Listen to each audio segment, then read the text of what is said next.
Well, welcome back to Mr. Obsolete's Vintage Homestead. Today, nice cool fall day, we're going to be talking about why I use only vintage chainsaws. So the number one is durability. Almost all of my saws, not all of them, but most of them are at least 40 years old or older. And so they've been on the job and still doing their job. Number two is power. Size for size, most of the old saws can match the new saws, but again, the new saws just don't last very long. Number three, they're easy to work on. New saws are a bit harder to work on. Some of the old saws, like the MCcullochs, are difficult to work on, but most of them are pretty straightforward and easy. And the other reason is because I'm thrifty, or in layman's terms, cheap. So anyway, we'll go through these different saws and I'll talk about each one. We'll start out with the smallest displacement one, and then at the end I'll talk about why I don't use new saws. So number one, this has been used in a lot of our videos, and you can see I spent a whole lot of money on it.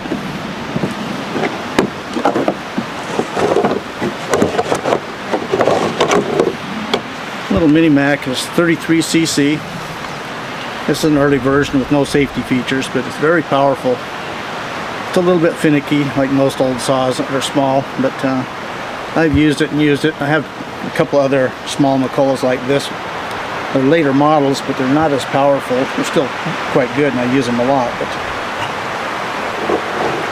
the other feature that the MCculloch has is that every model just about has a lever or a button on it for pumping more oil on the bar when you get in a hard cut, plus the automatic oiling.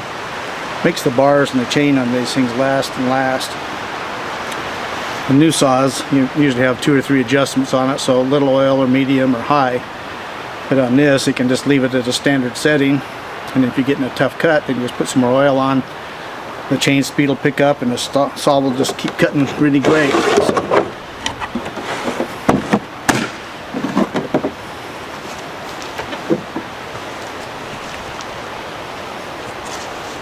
Next size up, this is our little John Deere. This is a 35cc saw, even though those phonies at John Deere make you think it's a 40. But it's this was a gift. A friend of mine had it, saved it from going to the dump, and had some issues from new. It was assembled improperly and only get a little over half throttle, so whoever had it just couldn't get any use out of it. So he gave it to me, and you can see it's in excellent condition.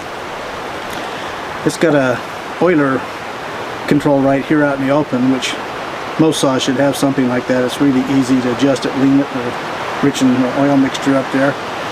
This is a medium power saw. The little Mini Mac I had out before is actually more powerful, but this is quieter, a little bit smoother and stuff, so I like running this saw quite a bit.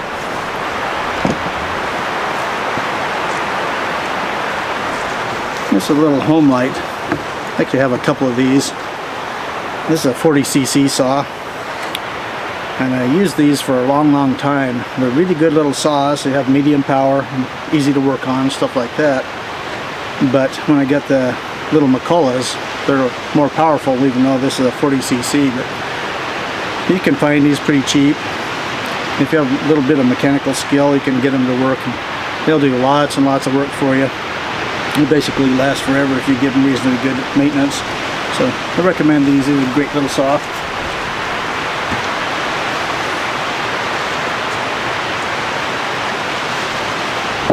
This saw I got off Craigslist. It's a 55cc partner, Swedish built saw. This is really a nice saw. Had real low hours on it, and came with about half a dozen chains and a scrunch for doing the spark plug and adjusting the chain, but only gave 25 bucks for it. Nobody would buy it because nobody knew what it was, and if you took it to a regular saw shop to get it worked on, they wouldn't touch it. So I got it. But this is really a powerful saw for its size, for a homeowner saw. It's 3.4 horsepower, and the new saws, the Huskies and the Stills and stuff the same size, don't have the performance this does. This is a really high quality saw, but they didn't sell well because they were expensive, and when they came onto the market, there was lots of makers out there making saws, so they weren't very successful. But excellent saw.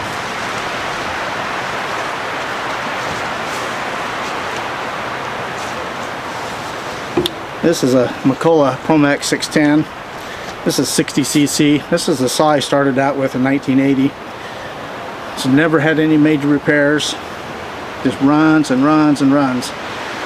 And the new saws will never match it for durability. They're just too cheaply built. If you buy a new farm saw like this, the crankcase is getting made out of plastic. It's really cheaply built, trying to keep the price down. This was considered a heavy-duty farm saw and homeowner saw. And you know, back then it was the start of the plastic stuff on the saws. How the saws are almost all plastic, but these are powerful, really good cutting. I run a 24-inch bar on them all the time. That's really ideal for them. They have really good power, simple to work on. I'll do that on some other videos soon. I'll show you maintenance and stuff on them. But these have outlasted all other saws that I've had. I've had newer saws. Every one of them had the same exact problem. Catastrophic engine failure. They run too fast, don't have enough oil in them and stuff. There again, this one has the overriding oil pump. This is only the third bar on this saw after 40 years of use. So it makes a big difference.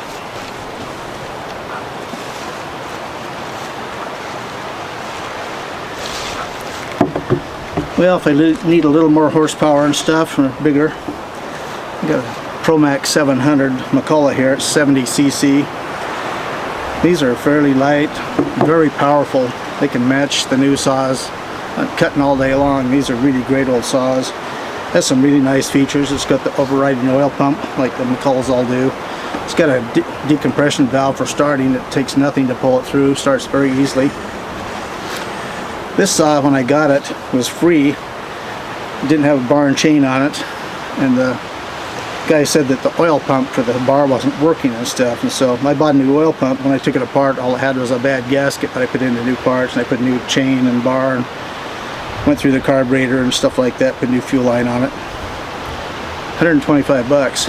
Buy a professional saw like this today is $1,200.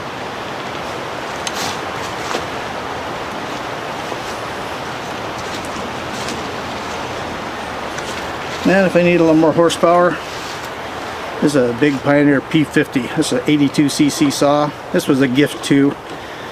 You know, people gave me this stuff over the years a lot because either their parents had it or some family member had it and there's something wrong with it. They would never take it in to get it fixed. And so they get tired of tripping over it, so they give it to me and stuff. So this one, I put a carb kit and a fuel line on it. New bar and chain, and you know, got less than $125 in it. It's a really powerful old saw. Parts aren't readily available for them though. But on the new saws, they have these self-tuning features, and in some ways it's good. It makes it the most efficient stuff. It senses the fuel temperature and the octane and air temperature and all these things, and adjusts the carburetor electronically. The bad side of it is you can't work on it, because if you have a problem with it, which you will, you have to take it to a dealer and they have to put it on a scanner to see what is going to be wrong with it. So say you had a medium, say a $700 or $800 saw, and a saw only has a 1-year warranty, and a year and a half into it something's wrong with the fuel system on it. So you'd go in, charge you 50 bucks to scan it and tell you the carburetor's no good, and then $220 later you got a new carburetor on it. So there's a third of the cost of the saw right there. And so that's why I won't own the new ones, because even though I have the skills to work on this stuff, you know, I don't have $30,000 to waste on a scanner to work on a couple of lousy chainsaws. So here's my answer for my old saws. Adjusting the carburetor, $1.95. So there's my take on why I use vintage saws. They'll outlast the new saws. They're just better all the way around. They're heavier and louder. That's the only two things that the new saws have going for them. So anyway, there's Mr. Obsolete's take on why no saw today is worth having as far as I'm concerned. Vintage is best. See you in the next video.